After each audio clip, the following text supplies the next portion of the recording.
Alrighty, we're back. Let's see, we just learned how to write equilibrium expressions and basically what the concept of equilibrium is. Now we're going to apply that to a few problems and we're going to quantify some equilibrium reactions. So let's take a look at example 5 in your notes. It reads, when 1 mole of hydrogen gas and 1 mole of iodine gas are placed in a 1 liter container and allowed to come to equilibrium, we end up with 0.2 moles of iodine and hydrogen remaining. Now that's after they've reached equilibrium. So first think about how much was used. We began with 1 mole of each, ended up with 0.2 moles of each, so we consumed during the reaction 0.8 moles of each reactant. Now what did that turn into? Well, of course it turned into product. Now the rest has been converted into my product, HI.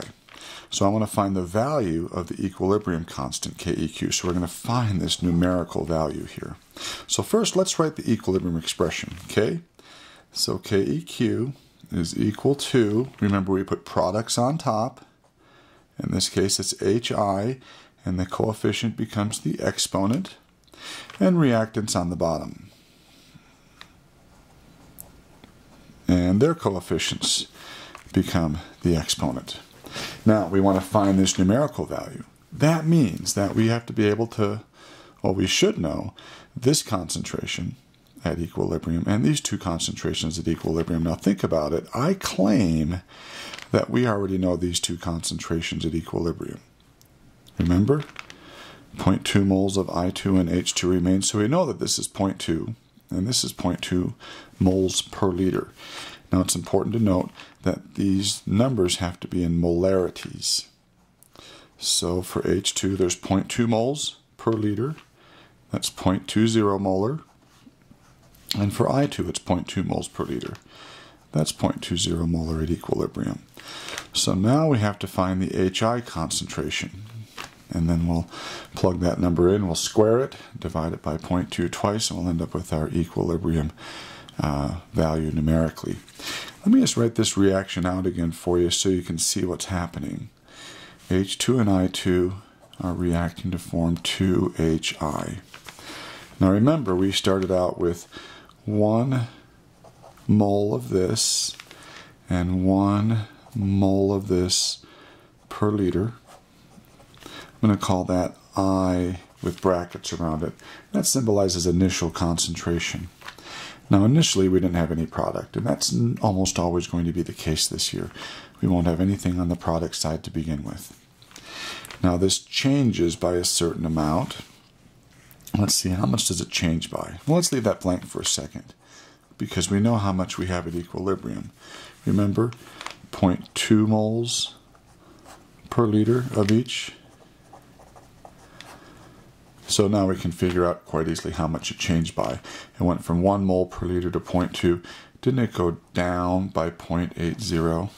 And this went down by 0.80.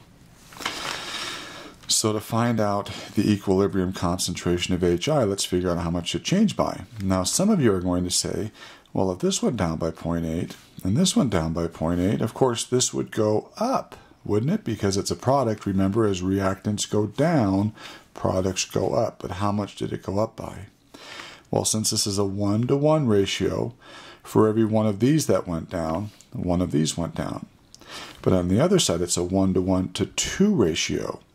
So for every one of these or these that I lost, 2 of these were gained. So this goes up, not by 0.8, but by 1.60. So at equilibrium, I'll have 1.60, that's what I started with, plus what I gained, per liter. So this number right here is 1.60. So now we can determine our equilibrium constant numerically. We have 1.60 squared divided by 0.2 and divided by 0.2 again. I end up with 64 as my equilibrium constant. Okay, so numerically, KEQ is fairly large. It has a numerical value of 64. All right, let's take a look at the next example. Here we have the same equation. And this time I'm making the equilibrium constant 46. Now remember, the only thing that can change the equilibrium constant for a reaction is the temperature. So even though these are the same reactions, the equilibrium constants are different because this must be a different temperature than the one up here. Now, I want to find the HI concentration at equilibrium if the concentration of H2 is 0.022 and I2 is 0.177 molar each. So here's my equilibrium expression. KEQ equals products on top raised to their coefficient as an exponent over reactants. And let's plug in what I know. This time I give you KEQ. It's 46.0. They tell me that. Equals. Well, I don't know the HI concentration, so I'm going to call it X, but I do know it'll be squared. But I don't know that number. I do know the H2. It's 0.022 molar, and the I2 is 0.177 molar. So it looks like, to me, I know everything except for the HI concentration. So we can do a little bit of arithmetic here. Let's go ahead and solve for it. We'll end up with x squared, right, equals, I'm going to clear my denominator over here, 46.0 times 0.022 times 0.177, and that will give us x squared. And then we're going to square root both sides, and that will give us the numerical value of x. So let's see what that turns out to be. We'll take 46 times 0.022 times 0.177. Well, my answer says 0.17912. So far, we're not done yet because that's the numerical value for x squared. I just want x, so we will square root that. Oops. Sorry, second answer, enter. 0.423. Looks like we are allowed 2 sig figs, so I'm going to say 0.42 molar, which would be my HI concentration at equilibrium. Okay? So, we've seen two types of problems, and you'll probably see both of these on your homework tonight. One where you have to calculate the numerical value of K, and that means all of these concentrations have to be given. Or I could give you the numerical value of K and have you solve for one of the equilibrium concentrations. All right, let's do one that's a bit more exciting and maybe a little bit more challenging for you. So let's have a different reaction here. We have CO and water vapor are at equilibrium with hydrogen gas and carbon dioxide. Now the equilibrium constant for this reaction is 0.227.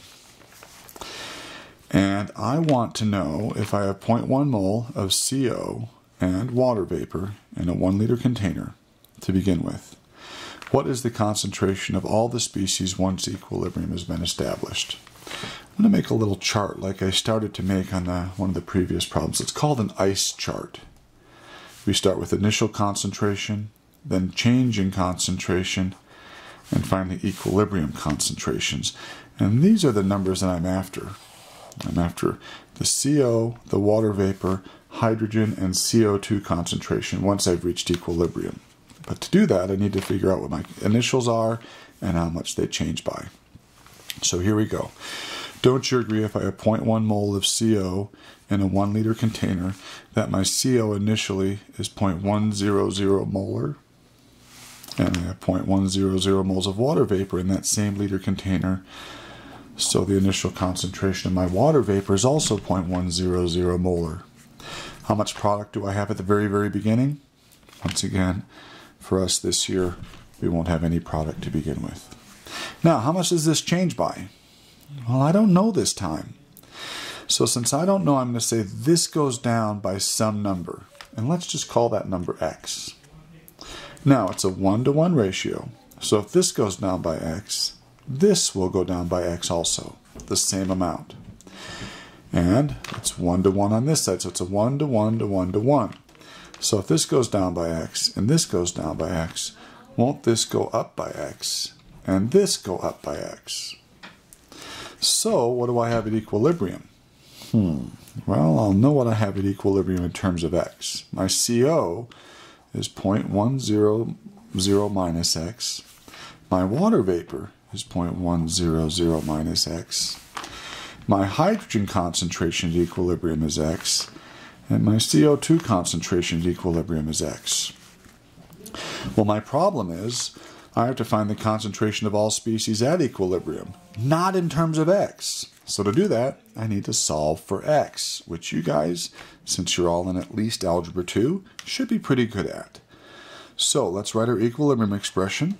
KEQ equals products, H2 concentration at equilibrium, times CO2 at equilibrium, over reactants, CO and water vapor. And let's plug in what we know. The KEQ, we know, is 0.227. The H2 we know in terms of X. It's X. The CO2 we know in terms of X. It's X. My CO we know in terms of X. 0.100 minus X. And my water vapor is also 0.100 minus X. Now here's the good news. At this point, the chemistry is finished. This is now turned into an Algebra 1 problem, which you guys all should be good at. Now I'm going to show you how to solve this, but if you need more help with this and the math behind this, you're going to have to come in after school or before school and I'll work on it with you, or, heaven forbid, ask your math teacher. But you guys should all be very good at this. So here you go. Watch how I do this. I'm going to rewrite it as 0.227 equals, isn't X times X the same as X squared? And now some kids are going to want to FOIL this, you know, the first, outer, inner, last. But I'm going to make it a bit easier. Isn't 0.100 minus X times 0.100 minus X the same as 0.100 minus X quantity squared? Now you might be a little worried right now because we're going to have a second order polynomial. We're going to have things in terms of X and X squared, and man, that makes it a pretty doggone difficult math problem. We have to use something called the quadratic to solve for it. But fear not. Here's some good news. In advanced placement chemistry, you don't ever have to use the quadratic. And if we don't have to use it in advanced placement, that means, by heaven's name, we're not going to use it in honors chemistry. So there must be an easier way to do this problem without employing the use of the quadratic. Think about it. Does anybody see it? Very good. I think a couple of you did. What if I square root both sides? Won't the right-hand side, and watch how I do this without a calculator, be equal to X over 0.100 minus X? And the left-hand side will simply be the square root of 0.227. So we'll square root 0.227, and that's 0.476. So now I have everything in terms of X only, not X squared. So I'm going to clear my denominator. So that means I have 0.476 times 0.100 minus X equals X. And then let's see, 0.476 times 0.1, that would be 0.0476. 0.476 times a negative X is a negative 0.476 equals X. Oops, let's see, I forgot something. Oh, that X right there. Of course, we'll add 0.476 X's to both sides. That's gone. So we have 0.0476 equals 1.476 X's, because we have 1X plus 0.476 more. We'll simply divide both sides now by 1.476, and let's see what we get.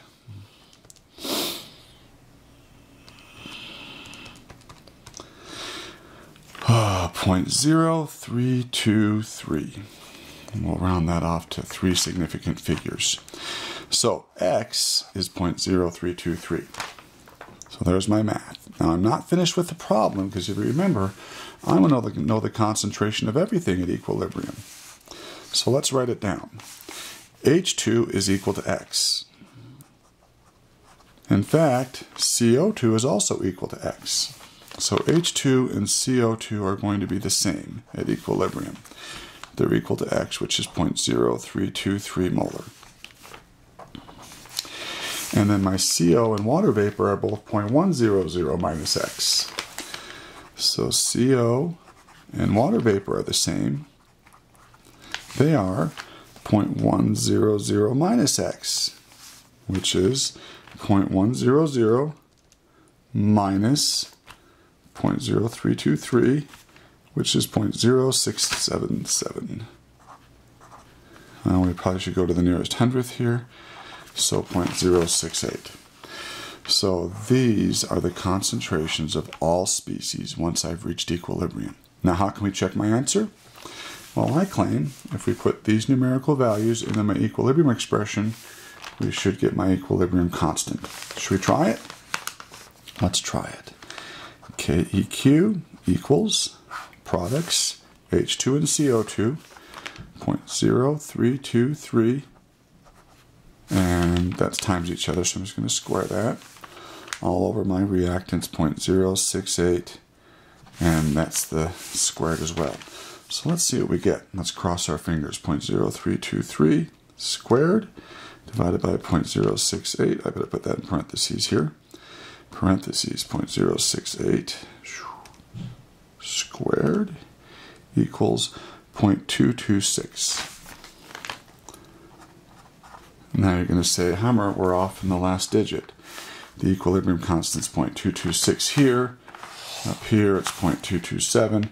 But remember, we did do some rounding here. And it's okay to be off in the last digit. In fact, I probably should have rounded that off only to 2 significant figures. Okay, here's the good news. This is as hard as it gets this year. Once again, if you remember, the chemistry was finished right there. The rest of this was you employing some Algebra 1, which you guys should be able to handle. Okay, that wraps up part 2. We'll continue with something called Le Chatelier's principle, which we've discussed earlier in the year with part 3. Thanks. Bye-bye.